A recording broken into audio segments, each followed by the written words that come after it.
we've served a warning notices to more than 60 property owners where we believe illegal activities are taking place. Additional warnings are forthcoming. As you know, illegal game rooms negatively impact entire neighborhoods and the quality of life for the families who live there. Game rooms attract criminal and illegal activity. There have been shootings and robberies in and near these establishments. Drug use and sales are also common. We hope that this joint operation will send a strong message to the property owners and their agents. Knowing who is on your property and what activity they're engaged in, allowing illegal activity such as game rooms to operate could put your property at risk for forfeiture. Act 249, which was signed by Governor Green this summer, expands what we consider as advancing gambling activities and holding property owners and landlords responsible for illegal game rooms that occur on those properties. If they turn a blind eye, they risk losing these properties. HPD's gambling unit is comprised of hardworking officers who work closely with HSI agents and the prosecutor who works exclusively on gaming violations, nuisance abatement, and forfeiture proceedings. I'd like to thank all of them, as well as our elected officials, for helping us craft legislation and the public for being our eyes and ears. With everyone's support, HPD was able to shut down more than 60 game rooms in just over a year. This is half of Oahu's estimated 120 game rooms. We're not done yet, so if you have an illegal gaming on your property and didn't get a warning, don't worry, it's just a matter of time. At this time, I'd like to call on Homeland Security Investigations Acting Special Agent in Charge, Lucia Cabral de Armas, to say a few words. Thank you, Chief. Hello to everybody. As the Chief mentioned, the notices of warning to property owners were served to a variety of people all across the island. These notices were sent not only to warn property owners that your property could be seized if illegal gambling or any other kind of illegal activity continues, but it was actually used as well for education purposes. As an example of that, last year in July, I believe it was, we served a total of 60 notices, and 62 of those property owners have in fact cleaned up the property. Many of them didn't know that this illegal activity was happening, and so we're very grateful to them that once they were notified, they actually took action. These illegal game rooms are generating a lot of money. We're talking about approximately $1 million a year, and that's very conservative. That $1 million is not being spent on keiki, after school activities or anything positive for the community. It is being used to continue their illegal enterprise by purchasing weapons, narcotics, and just continuing to be a nuisance to our community. So I'm very grateful for our partnership with the prosecutors, with Honolulu PD. It is our responsibility to maintain our communities free of crime. We live in these communities, we care about the communities, so this is one of the ways we're doing it to, again, educate, but also warn that if it's not cleaned up, then we will have to take action. Thank you. Thank you and good morning. I'd like to thank my colleagues for their comments. I don't have too much to add. I would just say that these warnings are important because they serve as notice, both for civil and criminal charges. So people who receive this notice, they may be subject to asset forfeiture, they may be subject to nuisance abatement lawsuits, but under the new Act 249, they may also be subject to felony prosecution. So I have nothing else to add. Thank you. Now, if I could put a shout out to the public out there, if you believe there's a game room in your area, then please call our Narcotics Vice Division hotline at 808-723-3933, or you can also call Crime Stoppers, 808-955-8300, or HonoluluCrimeStoppers.org. And so you can notify them. You can remain anonymous if you so wish to, but please, you're our eyes and ears out there. They're in your neighborhoods.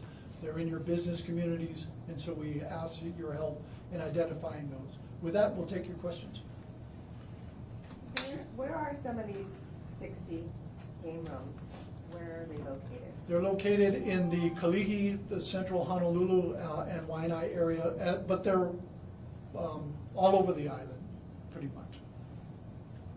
So it was 60 notices went out and then 60 got cleaned up. What were the game rooms kicked out? What are some examples of how it was cleaned up? Right. Like what happened? So as I mentioned last year in June and July, we served about 60, might have been a little bit over that, and those are the numbers that we have. And we know they were cleaned up because the owners themselves contacted us and wanted us to inspect the property. They sent photos of like it's clean. And just a couple of weeks ago, we served another 60-plus notices. And from the information that we're getting, it sounds like it's going to be even more successful than the last time. So again, we're very appreciative to those owners that are being responsible and that didn't know that this was happening, but now that they do, they're making sure that it doesn't continue. Are they in commercial buildings or are they homes, monthly game rooms? Both. How much time do the notices give homeowners and property owners to comply? So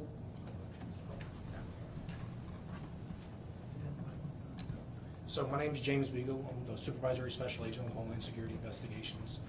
So once the notice is served, we provide the homeowner or property owner, resident, the agents with an opportunity to contact us. We ask them to contact us. We ask them questions about who they may be leasing properties to, things of that nature. So we're looking for communication with those property owners, and we're willing to work with them. So there's no set, like, you got 30 days, 60 days, 90 days, nothing like that. It's a conversation. It's a conversation. Okay. Was last July the first time these types of notices were served? That's correct. That was the first time because again, collectively as a law enforcement community, we're always looking for new and innovative ways of upholding the law and keeping our communities safe. So this is one of the ways that we thought was a good idea, again, to start off with the education phase, which was serving these notices. How coordinated are these game rooms? I mean, are there some of them mom and pop operations, or are there larger criminal networks or criminal organizations that are managing and controlling these? So it has a full spectrum. So you have your, businessmen type that typically don't do anything else but want to profit. They see it as an opportunity to profit from illegal gaming all the way to straight up organized crime. And of course, that spectrum is extremely concerning to the community because with organized crime, you're talking about drug trafficking, weapon trafficking. And then what we've seen, like for example, up in Wahiawa, is that when there's a conflict over security, they will try to rob each other, and those consequences can be fatal. If you also notice that, back in the maybe decade plus, we had drug houses that were in neighborhoods and people were dealing drugs 24/7 out of their neighborhoods, and then crime centered around that drug house was people needed money and they would steal from cars, burglarize homes, and then use that whatever profit they could get to go buy drugs. So this is that new era of what we have today. These game rooms sometimes are being established in residential areas and then crime starts to happen around. So it's a hub of crime. And so how do we help that community that's disruptive?